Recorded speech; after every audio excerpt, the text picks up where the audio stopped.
So my name is Isabelle Desjeux, and I'm an artist, currently an artist. Formerly a scientist, and all this time a mother as well.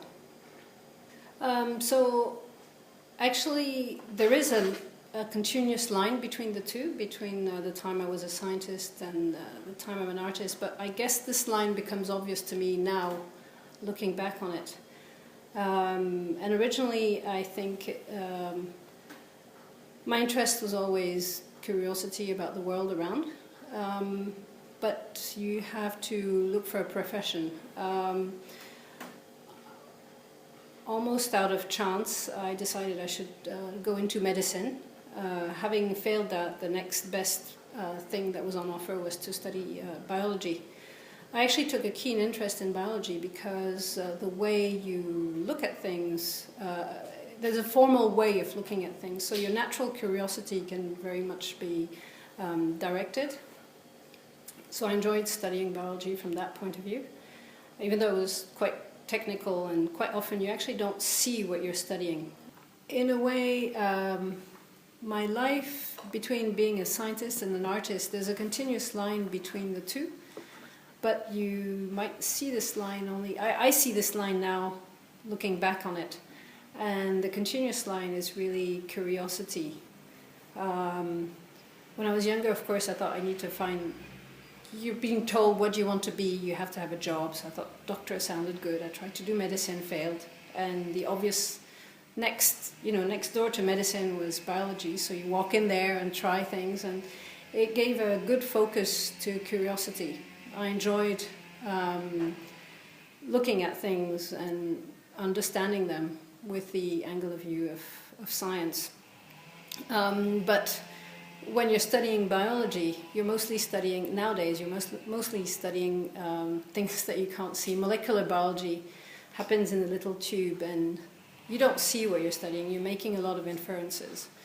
But still, you're trying to answer questions about how things happen around you, so it's always driven by curiosity. I really enjoyed doing my PhD because I was given the opportunity to lead my own project, so that was fun. You ask a really remote question nobody's interested in, and you just try to pursue it. So you're learning how to ask questions. Eventually, if you're lucky when you're doing this, you make a dent into the bigger knowledge for the rest of the world. But it's really a personal quest that you're pursuing. As I became more senior, I found it a bit stressful dealing with things around the lab, not just your bench, your microscope, but also the people having to teach or having to explain what you're doing in a more formal way, writing and all the politics that go around. So it was a good time to stop and actually pursue the other passion which I had for a while, which was art. The title of my thesis was the study of supernumerary cells in the embryo of Hilobdella, the leech, basically. So it was developmental biology, the early stages of life. And actually, if I look at what I'm doing now, that's still something that I'm very interested in. You know, what when you see something happening, what led to this phenomenon? What's the stage before? And studying the early stages of life is exactly like you're looking at what happened just before, what happened before, what triggered this. So the transition into art was, well, for 10 years it looked like there wasn't much in common between the two. I was learning to draw, learning to represent the world, learning to see and be satisfied that what I was representing, the marks I was making on the paper represented what I perceived and saw of the world outside. And then I decided to make a conscious leap back into the laboratory by going to interview scientists and see how they were leading their lives. So it's not exactly a visual project in that it's more narrative. I was interested in understanding how people did what they were doing in the lab. rather than seeing the result that they were producing. Again, a lot of the scientists I interview don't see the molecules they're working on. They're just making inferences. And I guess in general, this is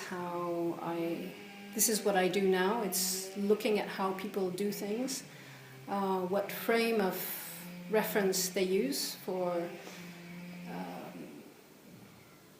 doing their studies.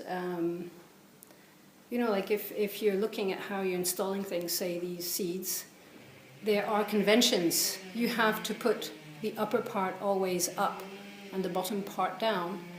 That is just understood. So when you're explaining things to the wider audience, to the rest of the scientists, people always are aware of these conventions.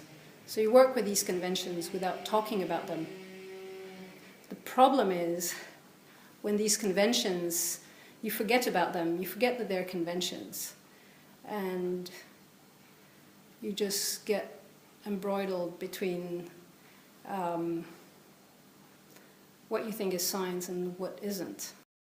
It's really funny. Eventually it led to a paper being published, so it is in the big vault of science. You can go and research it and you'll find whatever findings I found. I managed to make them formal enough that they could be published for others to use. So in that sense I contributed to the general scientific knowledge. But while doing it, no, it was a very personal quest. It was just trying to understand. But using the rules, you can't just... there are different stages in the process of research. The first one might be things you think you understand or things that you think are puzzling, so you start looking more deeply into it. And so you might convince yourself of a result or of something that has happened. But if you then want to convince the wider community, then you have to follow very strict guidelines in terms of which experiments you do and how you interpret your data. What has changed in me is not so much the critical understanding of science, but my own... in a way, what I'm doing now with my art is almost the same. I mean, when I'm collecting all these seeds and looking at them, it is really scientific inquiry. The focus has become different for me in that now I'm looking into how to communicate how the scientist does this process. And so that is a shift in how I look at science. The original process stays the same. I'm still looking down the microscope trying to understand why this happens and get very excited when you see something you don't expect. I think we're all the same. When you see something you don't expect, you make a turnaround and depending on what it is and who you are, you might just continue and say it was a fluke or it's not interesting or you don't have time, or on the other hand, you might think you're suddenly finding something that will be relevant to so many people that you really have to go and solve it. So I think with time I've become more aware of the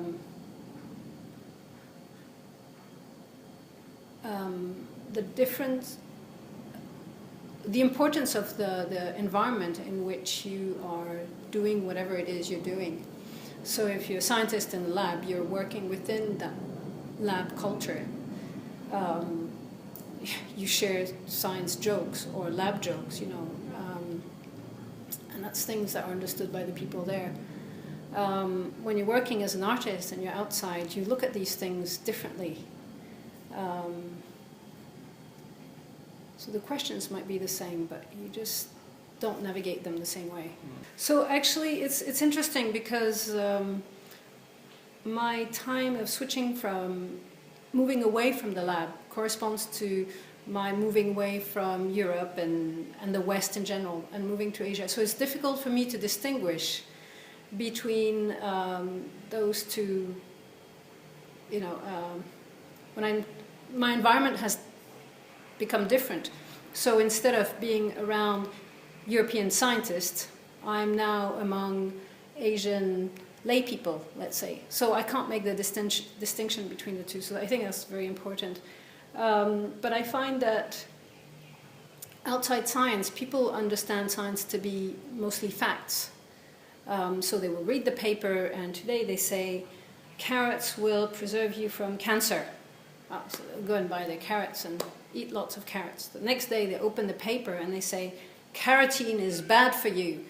So they'll go and throw their cats away the next day. So all these, this is a problem in communication of science. None of these facts are wrong as such, but it's the way they're interpreted by going through the filter of journalism and then trickling down to the people who read it. Now these are interesting facts because scientists found them, because of the experiments that were done, but you have to, if you really want this to be information, you can't stop at the title. You have to understand really what it means. There is no such thing as a, if we take this example of, you know, what foods are good for you, there is no universal good food. There might be a product within that food that can be good for you. But all these are subtleties that are very difficult to get through, and people just want facts. So they'll get to and journalists give it to them. So this is something that really worries me. I mean, it doesn't worry me, but it bothers me because it screws up people's lives. So I actually have this conversation with my father, who's a scientist, and he's a scientist. He's originally a doctor, and he got into research, and he studies nutrition, mostly in children. He was involved in the development of the oral rehydration solution for cases of, in the third world country, children who are dehydrated, and also for malnourished children. So he spent a lot of time studying and dealing with those. So we have conversations about, our conversations has evolved from being specifically about the study, my studies, or what he was studying, or what his interests were, or what we were reading in the science journals, to exactly how science is being communicated and the problems with papers being accepted or not.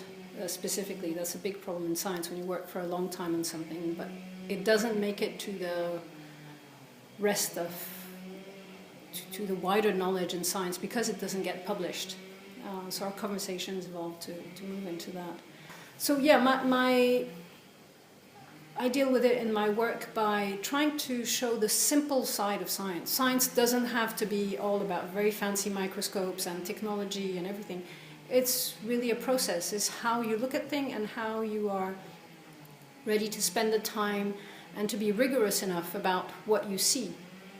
That you can convince yourself 100% that this fact that you have found is true, and then go and tell to the rest of the people. There's a new branch of, I don't know if you can call it science, but there are all these alternative laboratories being set up, citizen science, which I'm looking at from a distance. I'm not part of any of them really, but I look at what they're doing and I find it quite interesting. But a lot of this science is applied. Then again, I don't know very much about it. Some people seem to be having fun. Having fun is really important. It can't be dismissed. You have to have fun. I mean, that's why we do things in the lab. That's why we do things as an artist. You have to have that spark. But a lot of the time, once they've had this fun, they discover something, they find a new tool, and they apply it. A lot of these citizen scientists would apply it to get cleaner water in remote parts of Africa, or growing their own food so that they know what they're eating, or to try to make it for the rest of their the society to be able to use. So it has a very applied, very instant way of dealing with things, which is quite interesting. But in general, I think it's important to stay curious. It doesn't matter whether you do it for art or for science. Be curious, don't worry about the end result, but keep at it. And as you keep at it, you don't know why you're doing it. You know you started because it was fun. And there comes a time where it gets difficult. You think, why am I still doing this? It was fun at the beginning, now it just becomes difficult because it's boring. It's repeating something I've been doing for a long time. But it's like being in a tunnel. You know, you enter the tunnel because you think there's something nice at the end. But while you're in the tunnel, it's really dark. You just have to keep at it. If you stop there, you'll stay in the tunnel. Eventually the light will come. You can be sure of it if you keep doing it. And it doesn't matter what it is you're doing. And so for the people who are not scientists, who are looking at science, what does that mean?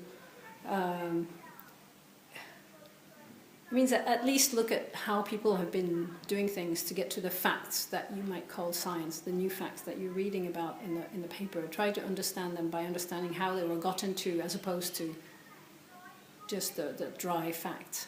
Yeah.